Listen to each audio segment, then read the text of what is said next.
France Inter. Alors qu'on attend ce soir la publication des chiffres du chômage du mois de mars, le Zoom ce matin nous emmène dans le Nord-Pas-de-Calais avec la fermeture annoncée de l'usine Arjowiggins de Huizerne. C'est à côté de Saint-Omer. Les 307 salariés du fabricant de papier sont reçus ce matin pour évoquer le plan social et les mesures de reclassement. Ils recevront dans quelques semaines leur lettre de licenciement. Bonjour Laurent Kramer. Bonjour Patrick. Vous avez rencontré l'une de ces salariés. Oui, Claudie Beck a 54 ans, le sourire d'une femme épanouie dans son travail et aujourd'hui désemparée. Elle travaille depuis l'âge de 18 ans dans les fabriques en entier de papier de la vallée de l'Aa. Jusqu'ici, première ressource avec le cristal. Nous sommes tout à côté d'Arc. Le cristal et le papier, deux secteurs qui ont perdu plus de 8000 emplois depuis le milieu des années 2000. Le 1er juin prochain, donc, faute de repreneurs. Cette immense machine que vous entendez, qui fabriquait jusqu'ici 140 000 tonnes de papier à l'année, s'arrêtera de fonctionner. Claudie Beck recevra quelques jours plus tard sa 3e lettre de licenciement de sa carrière. On prend pas la pleine mesure moi, pour avoir vécu 3 licenciements, c'est mon 3e licenciement, on n'y croit jamais si longtemps qu'on n'a pas la lettre entre les mains.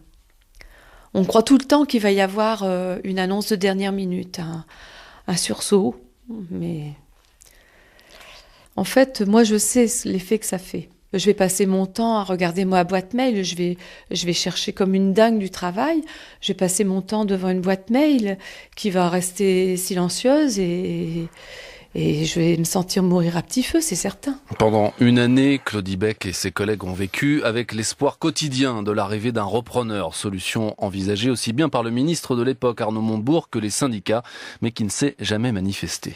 On guette sur le visage des uns, des autres, les chefs de service qui vont à des comités de direction.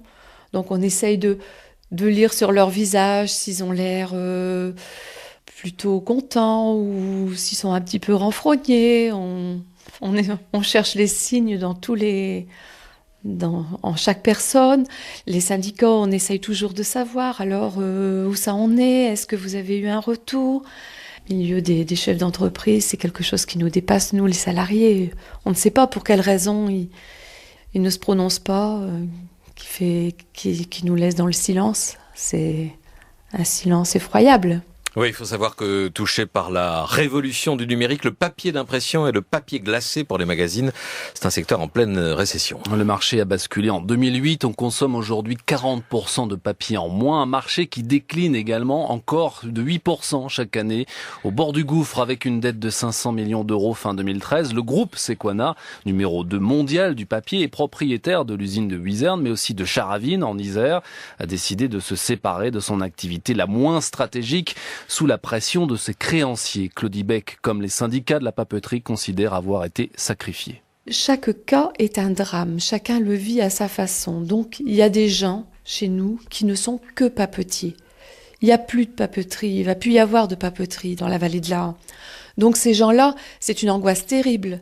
Parce qu'à part de la papeterie, ils ne connaissent rien. Ils ne peuvent pas partir en métallurgie. Et les primes de reclassement ne compenseront pas les baisses de salaire incontournables lors d'un reclassement avec des salariés qui perdront, quoi qu'il arrive, leur prime d'ancienneté qui représente parfois jusqu'à 20% de leur salaire. Ça aussi, c'est un mot très banal, très reclassement. Et pour moi, c'est recyclage. Vous voyez, ça fait un peu un détritus. Quelle boîte on va le mettre, celui-là ?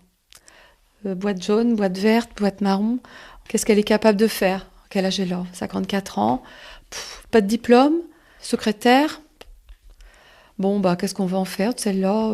Peut-être qu'on va... Je sais pas, ça fait des années que je réclame une formation en anglais. Peut-être qu'on va me l'accorder, là, histoire de m'occuper un peu. On va quand même pas me proposer de faire un CV ou une lettre de motivation. Depuis l'annonce, la seule chose qu'on sait me demander, c'est mon âge. Et moi, dans ma tête, désolée, mais je suis pas du tout âgée, j'ai encore plein de choses à prouver. Je fais savoir à tout le monde que je ferai tout ce qui est en mon pouvoir pour remuer ciel et terre, pour dénicher un emploi. Dans la vallée de l'Aa, ce sont 1500 emplois indirects de sous-traitants, de chaudronniers et de transporteurs aujourd'hui menacés par la fermeture de cette usine de papier. Laurent Kramer, merci beaucoup pour ce reportage, donc près de Saint-Omer. Il est 7h20 sur Inter. Le 7-9.